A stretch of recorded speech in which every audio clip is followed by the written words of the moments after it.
മരുഭൂമിയുടെ മണ്ണിൽ റെയിൽപാതകൾ ഉറപ്പിച്ചുകൊണ്ട് മിഡിൽ ഈസ്റ്റിലെ മറ്റൊരു റെയിൽ ശൃംഖല കൂടി ഒരുങ്ങുകയാണ്.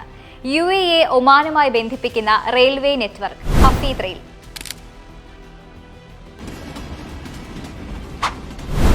ഏതൊക്കെ തന്ത്രപ്രധാന മേഖലകളിലൂടെയാണ് ഈ റെയിൽപാത കടന്നു പോകുന്നത്, ഇപ്പോൾ നിർമ്മാണ പ്രവർത്തനങ്ങൾ എന്തൊക്കെയാണ് എന്നെല്ലാം വിശദമായി പറയാം. Etihad rail, Oman rail, Mubadala investment company എന്നിവയുടെ മേൽനോട്ടത്തിലാണ് നിലവിൽ ഈ റെയിൽവേ നെറ്റ്വർക്ക് പുരോഗമിക്കുന്നത്.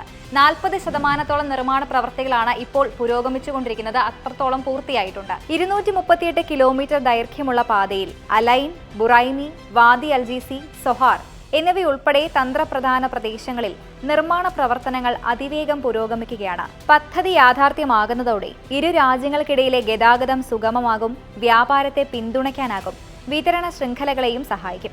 നഗര വ്യാവസായിക മേഖലകൾ, പർവ്വത പ്രദേശങ്ങൾ, ആഴമേറിയ താഴ്വരകൾ എന്നിവയിലൂടെയാണ് ഈ റെയിൽവേ നെറ്റ്വർക്ക് കടന്നുപോകുന്നത്.